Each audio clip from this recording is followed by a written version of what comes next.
Everyone, कैसे हैं आप सभी का स्वागत है दी ऑनलाइन कोचिंग पर। मैं हूं स्नेहा सिंह। आज की इस क्लास में हम लोग पढ़ेंगे एंडोक्राइन सिस्टम के बारे में, यानी कि केमिकल कोऑर्डिनेशन। हम लोगों ने जब चैप्टर स्टार्ट किया था तब मैंने बताया था कि ह्यूमंस की बॉडी कंट्रोल भी रहती है और कोऑर्डिनेशन बना करके भी रहती है।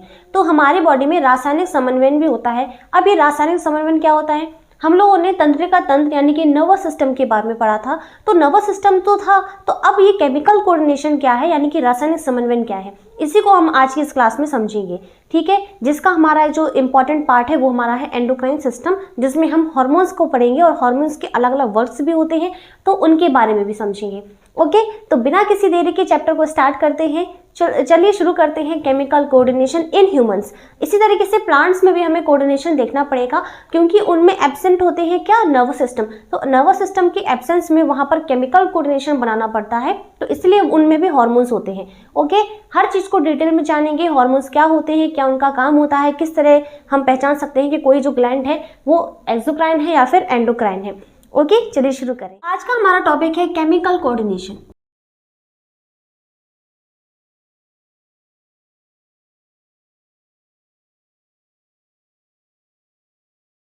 Chemical coordination in humans.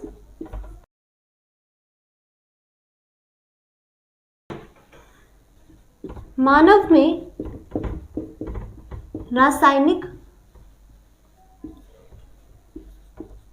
समन्वयन। Okay, मानव में रासायनिक समन्वयन यानी कि यहाँ पर हम केमिकल कोऑर्डिनेशन की बात करने वाले हैं। अच्छा, हमारे बॉडी में क्या देखा था? तंत्रिका तंत्र देखा था। इसके अलावा मैंने आपको बताया था कि हम हार्मोन्स के बारे में भी पढ़ेंगे।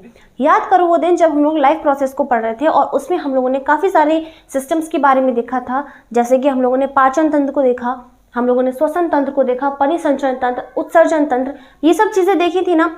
याद करो जब पाचन तंत्र पढ़ रहे थे उस टाइम पे हम लोगों ने कई सारी ग्लैंड्स पढ़ी थी। ग्लैंड्स यानी कि ग्रंथियों के बारे में देखा था।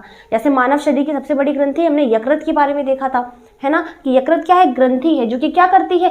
ग्रंथि जो क्या करती है? पित्त रस का स्त्रावण करती है ना। हमने अग्न्याशय को देखा था, हम लोगों ने लाल ग्रंथियों के बारे में देखा था, सलाइवरी ग्लैंड्स के बारे में देखा था। तो ये ग्लैंड्स क्या होती हैं? जो किसी पदार्थ को क्या करती है? स्त्रावित करती है, और कोई क्रिया अगर हमें करवानी है, चाहे वो मेटाबॉलिक रिएक्शन हो, कोई भी रिएक्शन हो, उसको करवाने के लिए वो क्या करती है? उत्तेजित करती है या फिर प्रेरित करती है। तो किसी पदार्थ का स्त्रावण जो है दो तरह से हो सकता है।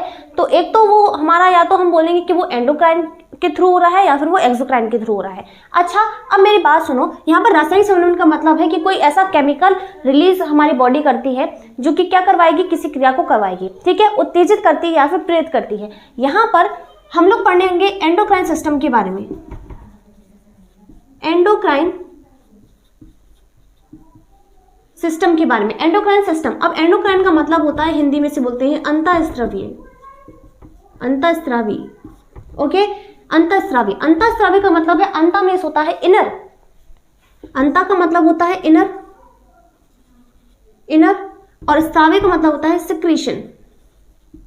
सिक्रीशन यानी कि हमारे बॉडी के अंदर क्या हो रहा है? जो भी सिक्रीशन हो रहा है, जिस भी केमिकल का सिक्रीशन हो रहा है, किसी भी पदार्थ का क्या हो रहा है? स्त्रावण हो रहा है, तो उसे हम एंडोक्राइन सिस्टम बोलते हैं। ठीक है, तो हम इसी एंडोक्राइन सिस्टम को पढ़ेंगे आज की इस क्लास में, कि हमारे बॉडी में ऐसे कौन से पदार्थ बनते हैं और हमारे बॉडी में जो भी मेटाबॉलिक रिएक्शन हो रही है, या फिर हम बात करें हमारी ग्रोथ के बारे में, ठीक है, जो भी रिप्रोडक्टिव ऑर्गन्स है उनकी वृद्धि, उनके विकास के लिए, तो ये सब जो और भी क्रियाएं हैं उन सबको करवाने के लिए, उन सबको प्रेरित करने के लिए, उन सबको पुश करने के लिए क्या होते हैं? हमारी बॉडी में एंडोक्राइन सिस्टम होता है। तो हमारी बॉडी जो एंडोक्राइन सिस्टम है, अब ये क्या बनाती है? ये बनाती है हार्मोन्स।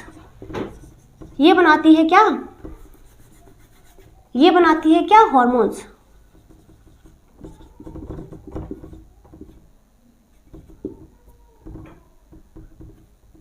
हार्मोन्स, ठीक है। तो हमारे एंडोक्राइन सिस्टम में जो एंडोक्राइन ग्लैंड्स होती हैं वो क्या बनाती है? हार्मोन्स बनाती हैं। इस एंडोक्राइन सिस्टम का मतलब है कि यहाँ पर क्या होंगे? अंतःस्रावी ग्रंथियां, अंतःस्रावी ग्रंथियां होंगी, यानी कि एंडोक्राइन ग्लैंड्स होंगी। अभी सब समझ में आएगा मैं क्या बोलना चाह रही हूँ। तो एंडोक्राइन ग्लैंड्स या फिर अंतःस्रावी ग्रंथियां होती हैं जो ये किसका सिक्रीशन करती हैं? हार्मोन्स, यानी कि वो क्या बनाती है? हार्मोन बनाती है।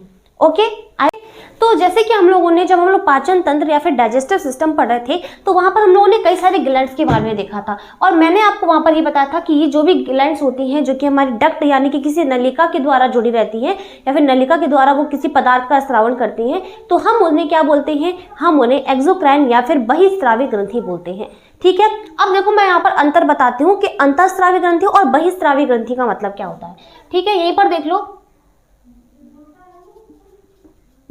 अंतःस्रावी और बहिस्रावी, बहिस्रावी एंडोक्राइन और एक्सोक्राइन।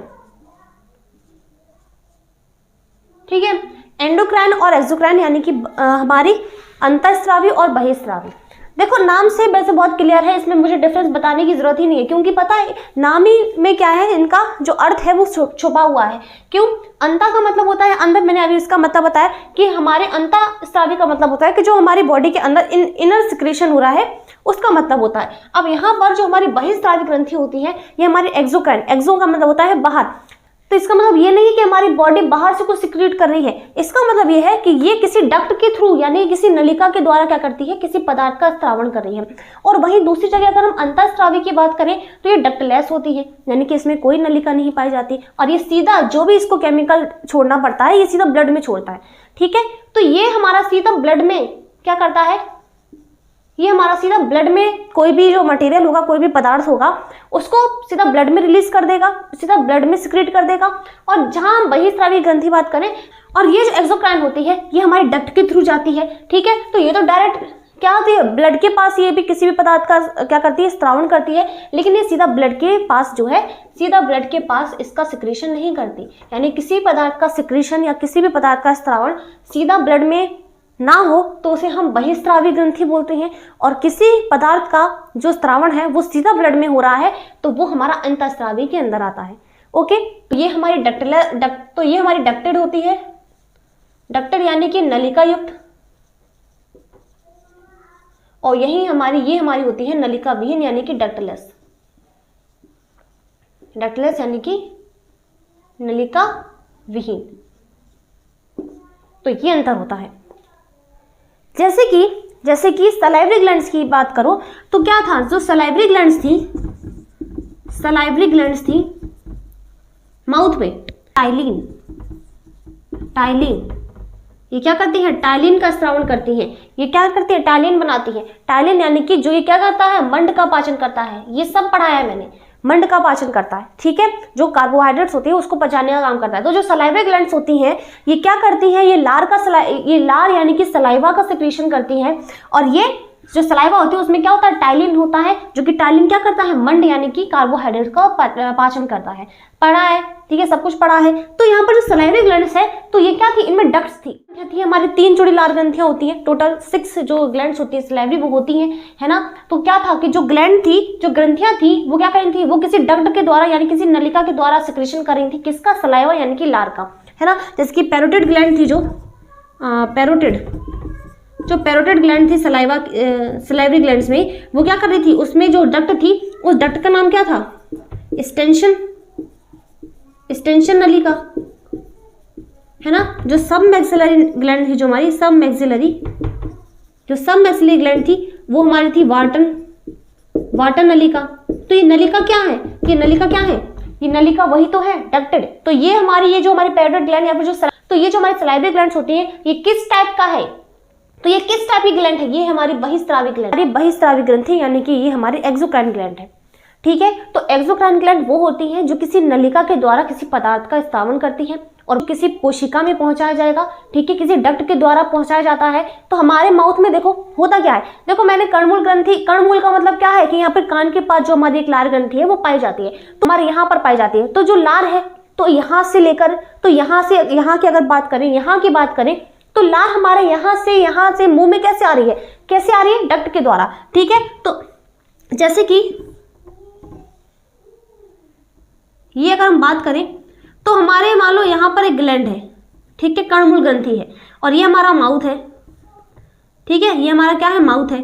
तो यहाँ से इस ग्लैंड से यहाँ पर जो लार है, क्योंकि लार कहाँ होती है, हमारे मुंह में होती है ना, जो लार है वो कहाँ होगी, मुंह में होगी। तो और ग्रंथि कहाँ पर है, यहाँ पर कान के पास है ना, एक कर्णमूल ग्रंथि होती है ना, पैरोटिड ग्लैंड, तो वो कहाँ पर है, कान के पास है। तो ये क्या बना रही है, ये बना रही है लार को। तो लार को हमारे माउथ तक पहुंचाने का काम कौन करेगा, डक्ट करेगी, यानी नलिका। तो यहाँ से एक नलिका आएगी जो कि हमारे माउथ तक जाएगी और इस माउथ तक ही जा करके क्या करेगी, उस लार का स्त्रावण करेगी डक्ट के द्वारा। तो ये डक्ट रही, तो ये डक्ट रही जो क्या कर रही है, जो हमारी लार है या फिर जो सलाइवा है उसको हमारे मुंह तक पहुंचा रही है। ओके, तो ये मतलब होता है। आई होप कि आप लोग इसको देख करके समझ जाओगे कि मैं कहना क्या चाह रही हूँ, है ना। तो बहिस्रावी ग्रंथियां वो होती है जो किसी नलिका के द्वारा किसी पदार्थ को स्रावित करती हैं या बहाती हैं, और हमारी अंतःस्रावी ग्रंथियां वो होती हैं जो बिना किसी डक्ट या बिना किसी नलिका के क्या करती हैं, किसी पदार्थ को सीधा ब्लड में छोड़ती हैं। और ब्लड क्या कहाँ जाता है, जहां हार्मोन्स को पहुंचाना है हर एक सेल तक पहुंचाता है, हमारी पूरी बॉडी में पहुंचा देता है। ओके, आई बात समझ में, इतना क्लियर है। तो ये होता है क्या हमारा, ये मैंने सब कुछ बता दिया एंडोक्राइन सिस्टम के बारे में कि क्या होता है एंडोक्राइन सिस्टम। ठीक है, हमारे बॉडी में जो रासायनिक पदार्थ बन रहे हैं उनको सीधा ब्लड में छोड़ने की क्रिया ही हमारी क्या कहलाती है, एंडोक्राइन सिस्टम। तो मैंने सब कुछ बता दिया। ठीक है, एंडोक्राइन सिस्टम क्या होता है, हार्मोन्स बनेंगे यहाँ पर। तो यहाँ पर देखो, जो हमारी बहिस्रावी ग्रंथि होती है ये हमारा रस बनाती है, रस या फिर जूसेस बनाती है। जैसे कि हम लोग क्या पढ़ रहे थे, जैसे कि हम लोग ने देखो यकृत में देखो हम लोगों ने जूस बनाती है। जैसे हम बाइल जूस की बात करें, बाइल जूस की बात करें, जैसे हम टाइलिन की बात करें, जैसे हम टाइलिन की बात करें, ठीक है, माल्टोस की बात करें, ठीक है, सुक्रोज की बात करें, तो ये जो भी हमारे एंजाइम्स थे ये क्या बनाती है, ये किसका सिक्रेशन करती है, एंजाइम्स का, एंजाइम्स का। और जबकि जो हमारी अंतःस्रावी ग्रंथि होती है ये हमारी क्या बनाती है, हार्मोन्स, हार्मोन्स।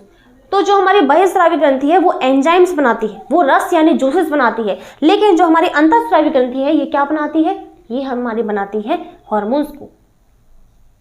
क्लियर है, हार्मोन्स बनाएगी। ओके, तो अब हम चलते हैं, हम पढ़ते हैं हमारी बॉडी में कुछ अलग अलग ग्लैंड्स पाई जाती हैं जो कि हार्मोन्स को रिलीज करती हैं, जो कि हार्मोन्स का सिक्रेशन करती हैं। उनको हम पढ़ेंगे एक एक करके। ठीक है, तो चलिए इसको नोट करो अगर करना है तो, फिर हम पढ़ते हैं आगे।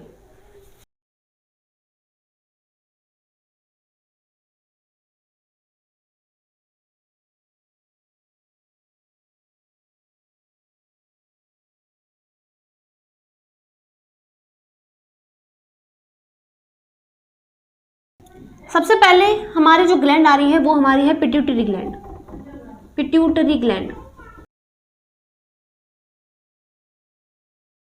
पिट्यूटरी ग्लैंड यानी कि पीयूष ग्रंथि।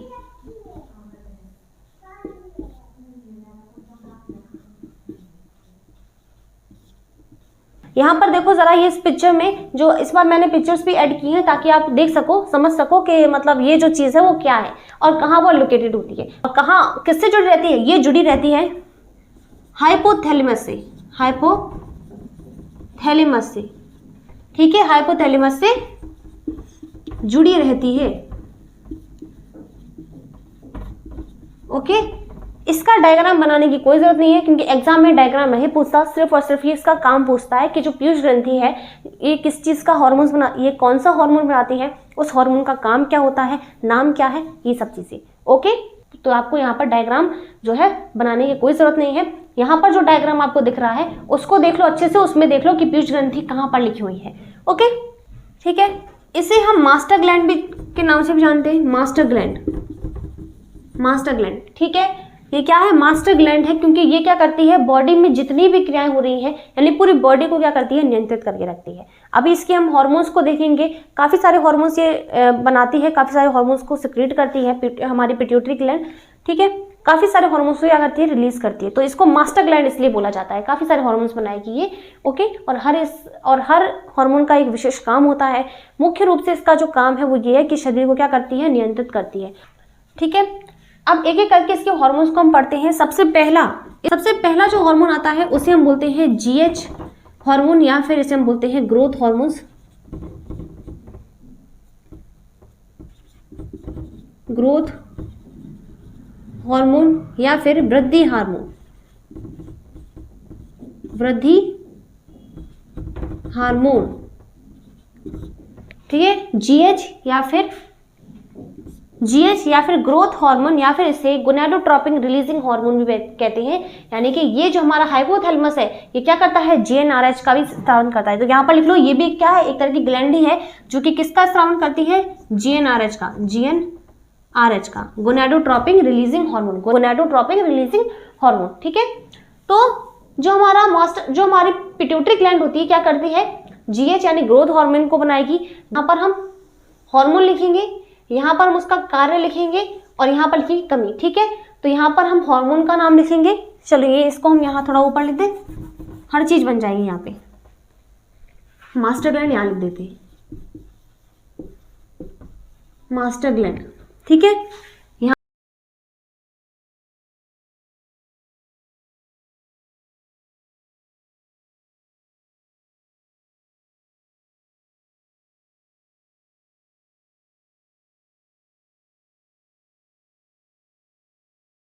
ठीक है, तो कमी हो जाती है तो क्या हो जाता है, और अधिकता यानी कि अगर वो उसकी मात्रा ज्यादा हो जाती है तो क्या होता है। कार्य क्या था इसका, कमी या अधिक के। चलो, तो जो हमारा जीएच या फिर ग्रोथ हार्मोन्स था इसका काम क्या था कि ये वृद्धि को नियंत्रित करता है। किसको, वृद्धि का नियंत्रण।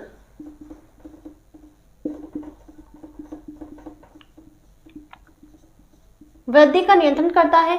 कमी हो जाती है तो क्या होता है, बौनापन यानी कि डॉर्फिज्म, बौनापन हमें देखने को मिलता है। और अगर अधिकता हो जाती है तो हमें क्या देखने को मिलता है, लंबापन। ओके, देखो जो हॉर्मोन्स है, वृद्धि हॉर्मोन्स है, होता क्या है कि हॉर्मोन्स क्या करते हैं, किसी भी चीज को नियंत्रित करते हैं। इसीलिए हमारी बॉडी में केमिकल कोऑर्डिनेशन बनता है। जब अगर हमने यहाँ पर अभी जीएच हार्मोन के बारे में देखा जो कि ग्रोथ यानी कि वृद्धि को नियंत्रित करता है। वृद्धि का मतलब है कि हमारी हाइट वगैरह, हमारे हाथों की लंबाई, हमारे पैरों की लंबाई, हमारी बॉडी में जिस भी चीज की ग्रोथ हो रही है, जितनी भी ग्रोथ हो रही है, वो सभी ये करवाता है। और इसका सिक्रीशन कौन करता है, पिट्यूटरी ग्लैंड। ठीक है, तो ये वृद्धि को नियंत्रित करता है। अब होता क्या है कि अगर बॉडी में ये हार्मोन्स बहुत कम मात्रा में बन रहा है, किसी कारणवश ये क्या बन रहा है, बहुत कम मात्रा में बन रहा है, जितना इसको बनना चाहिए, जितना किसी व्यक्ति को ग्रोथ के लिए रिस्पॉन्सिबल होता है, अगर उतना नहीं बन रहा है तो होगा क्या कि जो व्यक्ति है वो कैसा होगा, बौना होगा, यानी कि उसकी हाइट बहुत छोटी होगी। ठीक है, तो जो बौने लोग होते हैं उसका मतलब क्या है कि उनमें जो हमारा जीएच हार्मोन है वो नहीं बन पा रहा है जितनी मात्रा में उसको बनना चाहिए। ठीक है, और अगर उसकी अधिकता हो गई या फिर अधिक की मात्रा में बन रहा है, यानी कि बहुत ज्यादा मात्रा में बन रहा है, एक हम बोल सकते हैं जितनी मात्रा चाहिए है, ठीक है, जितना सफिशिएंट होता है उससे ज्यादा अगर बन रहा है तो वो क्या होगा, लंबा होगा। अब इतना लंबा होगा, उसकी हाइट मतलब इतनी भी नहीं जितने हम लोग देखते हैं ना कि उसकी हाइट काफी ज्यादा है ना, उसकी हाइट बहुत ज्यादा है। तो इसका मतलब क्या है कि एक मतलब कि जितनी होनी चाहिए, जितनी मतलब मिनिमम होनी चाहिए, तो उससे भी ज्यादा है, यानी कि काफी हाइट होती है लोगों की। इसका मतलब क्या है कि उसमें जो जीएच हार्मोन है वो ज्यादा मात्रा में बन रहा है। ठीक है, और ये हाइट और ये चीज हमें सिर्फ ये देखने को नहीं मिलती कि हमें हाइट ही में हम देख रहे हैं। ठीक है, सिर्फ बौना है तो बौना ही रहेगा, लंबा है तो ज्यादा लंबा ही हो जाएगा। वृद्धि का मतलब है प्रत्येक चीज की वृद्धि होना। तो हो सकता है कि वो अगर लंबा हो रहा है तो वो साथ साथ मोटा भी होता जाए। ठीक है, ये चीज होती है। तो ये होता है, अगर कमी हो जाए तो बौनापन देखने को मिलेगा, ज्यादा मात्रा हो जाए तो लंबापन देखने को मिलता है। ठीक है, तो ये हमारा पहला हार्मोन हो गया जो कि हमारा जीएच हार्मोन था। दूसरा हमारा हार्मोन है टीएसएच, यानी कि थायराइड स्टिम्युलेटिंग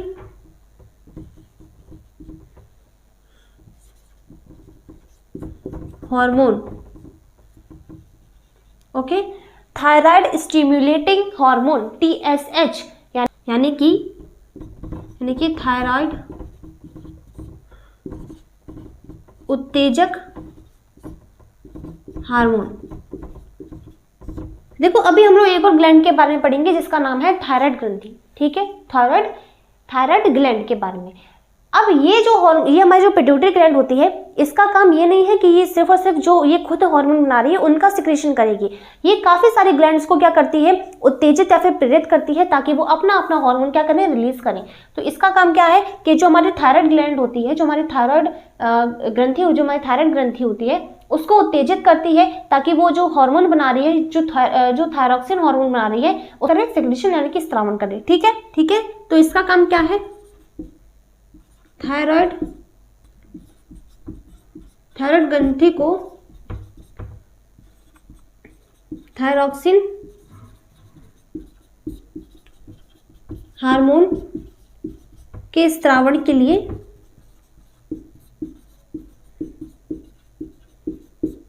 प्रेरित करना, ये इसका काम होता है। ठीक है, कमी वगैरह से हमें मतलब नहीं है, क्यों? क्योंकि ये हमारी थायराइड ग्रंथि का काम है। ठीक है, उसमें तो थायरॉक्सिन जो हार्मोन होता है, इसको क्या सिक्रीट होने के लिए, इसको स्रावित होने के लिए ये क्या करता है, उसको पुश करता है, उसको क्या करता है, प्रेरित या फिर उसको हम बोल सकते हैं उत्तेजित करता है, ताकि वो क्या करे, थायरॉक्सिन हार्मोन का स्रावण करे। कौन? थायराइड ग्रंथि। तो ये क्या करता है, अपना काम तो करेगा ही, और दूसरे को भी क्या करता है, दूसरे को भी प्रभावित करने के लिए प्रेरित करता है। इसी तरीके से एक दूसरा हार्मोन होता है, जिस तरह से ये हमारी थायराइड ग्रंथि को प्रेरित करती है, उसी प्रकार से ये अधिवृक्क ग्रंथि यानी कि एड्रिनल जो ग्लैंड होती है उसको भी प्रेरित करती है। ठीक है, तो इसीलिए एक हार्मोन बनाती है जिसका नाम है एड्रेनोकॉर्टिकोट्रोपिन। एड्रेनोकॉर्टिकोट्रोपिन। ठीक है, तो इसका नाम है एड्रेनोकॉर्टिकोट्रोपिक। काफी बड़ा नाम है। ठीक है, तोड़ तोड़ के पढ़ना। एड्रेनोकॉर्टिकोट्रोपिक। ठीक है, एड्रेनोकॉर्टिकोट्रोपिक एक हार्मोन का क्या करती है, एड्रेनोकॉर्टिकोट्रोपिन क्या करती है, एक हार्मोन होता है। इसमें क्या होता है, हार्मोन होता है जिसका ये क्या करती है, सिक्रीशन करती है। इंग्लिश में से बोलते हैं एड्रेनोकॉर्टिकोट्रोपिक हार्मोन। कॉर्टिकोट्रोपिक एक हार्मोन होता है जिसका क्या करती है, ये सिक्रीशन यानी कि स्त्रावण करती है, और ये स्त्रावण इसलिए करती है ताकि जो हमारी अधिवृक्क ग्रंथि होती है वो एक हार्मोन को क्या करे, सिक्रीट करे, यानी कि उसका स्त्रावण करे। ठीक है, तो जिस तरह से ये थायराइड ग्रंथि को क्या कर रही थी, प्रेरित कर रही थी, ठीक है, ताकि ये अपना हार्मोन क्या करे, स्रावित कर सके, उसी प्रकार से अधिवृक्क ग्रंथि को भी क्या करती है, प्रेरित करती है। तो ये क्या करती है, अधिवृक्क ग्रंथि को, अधिवृक्क ग्रंथि को कोर्टिसोन हार्मोन स्रावित करने के लिए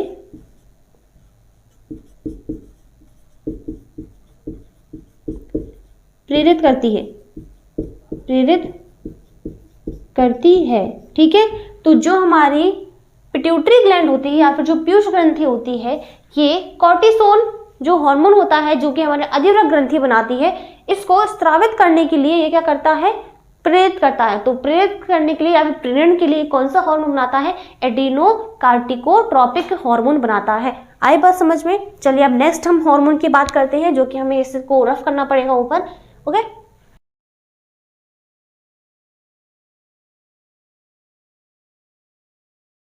तो कुछ हार्मोन्स को जो है हम यहाँ, तो जो हार्मोन्स अभी बच गए हैं उनको हम यहाँ ऊपर लिख लेंगे। ठीक है,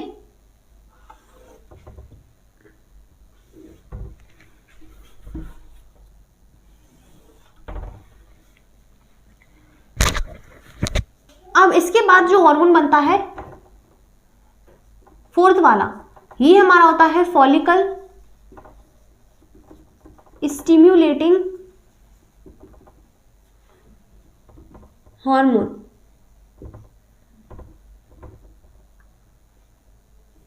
ठीक है, ओके, और इसे हम क्या बोलते हैं, FSH। जैसे हम लोगों ने यहाँ पर GH के बारे में, TSH के बारे में पढ़ा था, उसी प्रकार से एक और हार्मोन होता है जो कि हमारे पिट्यूटरी ग्लैंड बनाती है, और उसका नाम है FSH यानी कि फॉलिकल स्टिम्युलेटिंग हार्मोन। ठीक है, यानी फॉलिकल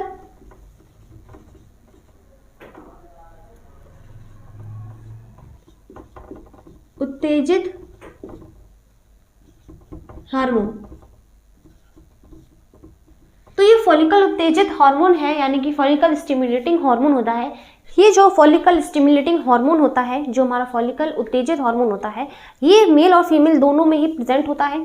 ठीक है, क्या करता है, ये जो भी हमारे रिप्रोडक्टिव ऑर्गन्स होते हैं, जो भी जननांग होते हैं, उनमें एग और स्पर्म के प्रोडक्शन के लिए क्या करता है, हेल्प करता है। तो ये हार्मोन जो है प्रेरित करता है एक स्पर्म बनाने के लिए और ओवम यानी कि एग बनाने के लिए। ठीक है, तो ये फॉलिकल यानी कि अगर हम फीमेल की बात करें और मेल, दोनों में इसका जो काम है वो अलग होता है। फीमेल में बात करें तो ये क्या करता है, ये मेंस्ट्रुअल साइकिल को मेंस्ट्रुअल साइकिल यानी कि मासिक चक्र को नियंत्रित करेगा, ठीक है, एग्स बनाने के लिए, एग्स यानी कि जो अंड कोशिका होती है उसको बनाने के लिए। और मेल्स में अगर हम बात करें तो ये टेस्टिस को यानी वृषण को नियंत्रित करता है ताकि स्पर्म्स बन सके, यानी कि शुक्राणु बन सके। तो ये इसका काम होता है, ठीक है। फीमेल में मेंस्ट्रुअल साइकिल को ये क्या करता है, नियंत्रित करता है, या फिर फॉलिकल के विकास के लिए, ठीक है। जैसे कि हम लोग अभी आगे चल के या फिर जो हम रिप्रोडक्टिव और या फिर हम रिप्रोडक्शन के बारे में बात करेंगे, ठीक है, क्लास 10th में ही, तो आने वाले चैप्टर्स में, तो वहाँ पर हम ये देखेंगे कि वहाँ पर दो अलग अलग प्रोसेस होती हैं मेल और फीमेल दोनों में ही, जब क्या बनते हैं, जब गैमेट्स बनते हैं, ठीक है। तो मेल में जो गैमेट्स बनते हैं उनको हम क्या बोलते हैं, उनको हम स्पर्म्स बोलते हैं, और फीमेल में जो गैमेट बनता है उसको हम एग बोलते हैं, यानी कि अंडाणु बोलते हैं। तो जो एग बनने का जो प्रोसेस है उसको हम क्या बोलते हैं, उसको हम oogenesis बोलते हैं, और मेल होता है उसमें हम क्या देते हैं, स्पर्मेटोजेनेसिस बोलते हैं, यानी कि शुक्राणु जन्म बोलते हैं, ठीक है। तो इसमें हम शुक्राणु जन्म की क्रिया को देखते हैं और फीमेल में हम अंड जनन की क्रिया को देखते हैं। तो इन दोनों क्रिया को करवाने के लिए कौन सा हार्मोन पाया जाता है, फॉलिकल स्टिमुलेटिंग हार्मोन, यानी कि जो उत्तेजन का काम करता है रिप्रोडक्टिव ऑर्गन्स के विकास के लिए, ठीक है, और साथ ही साथ इन दोनों क्रियाओं के लिए। आई बात समझ में। अब हम नेक्स्ट हार्मोन की बात करें तो अब हम बात करते हैं इसके बाद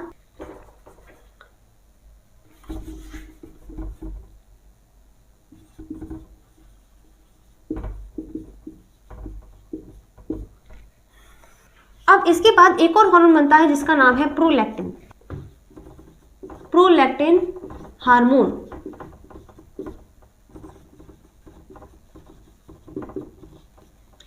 प्रोलैक्टिन हार्मोन, तो जो प्रोलैक्टिन हार्मोन है ये क्या करता है, स्तनों में दुग्ध स्त्रावण को प्रेरित करता है, प्रेरित करता है, ओके। तो इसका काम क्या होता है, जो स्तन होते हैं उनमें दुग्ध स्त्रावण को क्या करता है, प्रेरित करता है, कौन सा, प्रोलैक्टिन, ठीक है। हार्मोन्स और बचे हैं जिनको हम यहाँ पर कवर कर लेंगे, ठीक है, उनको हम पढ़ लेंगे यहाँ पर। हमारा कौन सा 5th तक हो गया, देखते रहना, थोड़ा ध्यान रखना, इनको पहले याद ना रखिए लेकिन हार्मोन्स को याद रखते जाना, ठीक है। सबका काम जो है सामने लिखा हुआ है, और ये मैंने बताया था कि बौनापन और जो लंबापन होता है, ठीक है, हार्मोन की कमी से या फिर अधिकता से, तो वो हमारा इस वाले का था, ठीक है। वृद्धि हो रही है तो अगर कमी होगी तो बौनापन देखने को मिलेगा, और अगर ज़्यादा देखने को मिला हार्मोन की मात्रा अधिक होगी तो हमें जो है ज़्यादा हाइट वगैरह उसको देखने को मिलेगी, क्योंकि वृद्धि ज़्यादा होगी, है ना। ये सब जो चीज़ें हैं वो मात्रा पर डिपेंड करती हैं। अब हमारा जो 6th नंबर पर है, ठीक है, जो 6th वाला जो हार्मोन है हमारा oxytocin, oxytocin hormone, oxytocin hormone. जो ऑक्सीटोसिन हार्मोन है इसका काम होता है यूटेरस यानी कि गर्भाशय, गर्भाशय को संकुचित करना, संकुचित करना, ठीक है। जो यूटेरस होता है फीमेल्स में, ठीक है, जब प्रेगनेंसी की बारी आती है या फिर हम बोल सकते हैं कि जब किसी बच्चे को डिस्चार्ज करने के टाइम आता है, ठीक है, जब डिलीवरी का टाइम आता है तो उस टाइम पे क्या होता है कि जो बेबी है वो आसानी से या फिर सुरक्षा पूर्वक जो है वो डिस्चार्ज कर दिया जाए, वो बाहर निकाल लिया जाए। तो इसके लिए जो पिट्यूटरी ग्लैंड है वो एक हार्मोन बनाती है ऑक्सीटोसिन। तो ऑक्सीटोसिन क्या करता है, जो गर्भाशय होता है उसको क्या करेगा, उसकी दीवारों को संकुचित करेगा, ठीक है, उसको पास में कॉन्ट्रैक्ट। संकुचन के कारण क्या होगा कि जो बेबी होगा वो आसानी से बाहर निकल पाएगा, ठीक है। तो ये काम करता है कौन सा, हमारा ऑक्सीटोसिन हार्मोन, जो कि कौन बनाता है, हमारी पिट्यूटरी ग्लैंड ही बनाती है, ठीक है, ओके। कब, शिशु जन्म के समय, शिशु जन्म के समय ये क्या करता है, यूटेरस की जो दीवारें हैं उसको पास उसको सिकुड़ने का काम या फिर संकुचित करने का काम करता है, ताकि आसानी से जो है उसका जन्म हो सके, ओके। अब 7th जो हार्मोन है वो हमारा है anti diuretic hormone, diuretic hormone. Anti diuretic hormone का काम क्या है, देखो डायूरेटिक या फिर जो डाई शब्द लगा है ये इसका सीधा सा मतलब होता है वाटर के लिए, ठीक है। जो हमारा एंटी डायूरेटिक हार्मोन होता है जो कि पिट्यूटरी ग्लैंड बनाती है, इसका काम होता है ये नियंत्रित करता है किसको, ये नियंत्रित करता है किसे, है वाटर एब्जॉर्प्शन को, वाटर एब्जॉर्प्शन को, एब्जॉर्प्शन नहीं सॉरी रीअब्जॉर्प्शन को, रीअब्जॉर्प्शन को यानी कि पुनः अवशोषण को ये क्या करती है, नियंत्रित करती है। देखो जब यूरिन फॉर्मेशन होता है, यूरिन के बाद हम लोगों ने देखो क्या पढ़ा है हम लोगों ने किडनी का स्ट्रक्चर पढ़ा, हम लोगों ने फंक्शन भी पढ़ा, यूरिन फॉर्मेशन कैसे होता है, यूरिन को डिस्चार्ज कैसे किया जाता है, बाहर कैसे निकाला जाता है। तो उसमें हम लोगों ने डीसीटी के बारे में पढ़ा था, ठीक है, एसीटी के बारे में भी पढ़ा था, क्या होती है, नलिका होती है, डक्ट होती है ना। हम लोगों ने न्यूरॉन की स्ट्रक्चर देखी थी, तो उसी में हमने देखा था कैसे जो है यूरिन का फॉर्मेशन होता है, कैसे वाटर वगैरह उसमें मिलते हैं या उसमें से एब्जॉर्ब किए जाते हैं। रीअब्जॉर्प्शन को वहां पर देखा था हम लोगों ने, है ना, पुनः अवशोषण को देखा था, जिसमें से जो भी मिनरल्स वगैरह होते हैं जो कि दोबारा से अवशोषित हो जाते हैं, है ना, क्योंकि वो काम की चीजें हैं बॉडी के लिए, अगर वो चली जाएंगी यूरिन के थ्रू तो हमारी बॉडी के लिए बचेगा क्या। तो इसी प्रकार से यहाँ पर एंटी डायरेटिक जो हार्मोन है वो हमारी पिट्यूटरी ग्लैंड क्या करती है, स्रावित करती है, जो कि जो वृक्क होता है यानी कि जो किडनी होती है वो क्या करती है, वाटर को एब्जॉर्ब कर सकती है या फिर पुनः अवशोषण करती है, ठीक है। तो इसी के सहायता से जो पानी होता है वो क्या हो सकता है, रीअब्जॉर्ब होता है, ठीक है। तो वृक्कों द्वारा जल के पुनः अवशोषण को नियंत्रित करना क्या होता है, इसका काम होता है। और कमी और अधिकता का मतलब क्या है, अगर कमी होगी इस हार्मोन की तो क्या होगा, वाटर का एब्जॉर्प्शन उतना नहीं हो पाएगा, है ना। अगर इसकी कमी हुई तो जो यूरिन है वो पतला हो जाएगा, और अगर इसकी अधिकता हुई तो क्या हो जाएगा, जो यूरिन है वो गाढ़ा हो जाएगा। इसका मतलब पता क्या है, क्योंकि ये किसको नियंत्रित, जो एंटी डायरेटिक हार्मोन है ये नियंत्रित करता है वाटर एब्जॉर्प्शन को, रीअब्जॉर्प्शन को, और ये प्रेरित करता है वृक्क यानी किडनी को, ताकि वो क्या कर सके, फिर से वाटर को एब्जॉर्ब कर सके।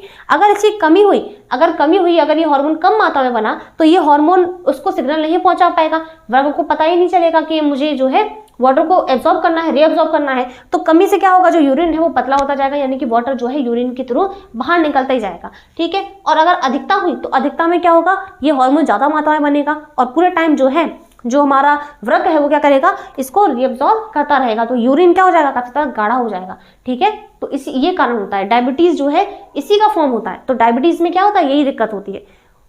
आई बात समझ, ओके। तो ये हमारा पिट्यूटरी ग्लैंड के बारे में था। पिट्यूटरी ग्लैंड कौन कौन से हार्मोन बनाती है, क्या क्या उनके काम होते हैं, उनके बारे में टोटल हम लोगों ने 7 हार्मोन के बारे में यहाँ पर देखा। पहले मैं बताती हूँ कौन सा। सबसे पहले हम लोगों ने जीएच हार्मोन को देखा था जो कि वृद्धि को नियंत्रित करता है। उसके बाद हमने टीएसएच यानी कि थायराइड स्टिमुलेटिंग हार्मोन को देखा जो कि थायराइड ग्रंथि को प्रेरित करती है ताकि वो थायरॉक्सिन हार्मोन बना सके। इसके बाद हम लोगों ने एड्रेनोकॉर्टिकोट्रोपिन हार्मोन के बारे में देखा जो कि क्या करता है, जो कि अधिवक ग्रंथि को क्या करता है, प्रेरित करता है ताकि वो कॉर्टिसोन हार्मोन बना सके। इसके बाद हम लोगों ने देखा था एफएसएच यानी फॉलिकल स्टिमुलेटिंग हार्मोन जो कि जो कि हमारे मेंस्ट्रुअल साइकिल को नियंत्रित करता है, ठीक है। जो एग बनता है उसको बनाने के लिए और जो स्पर्म बनता है उसको बनाने के लिए जो हार्मोन है ये रिलीज होता है ताकि ये सब चीज़ों को, इन प्रोसेस को यानी कि ओजेनेसिस यानी कि अंडज जनन को और हमारी स्पर्मेटोजेनेसिस यानी कि शुक्राणु जनन क्रिया को प्रेरित कर सके होने के लिए, ठीक है।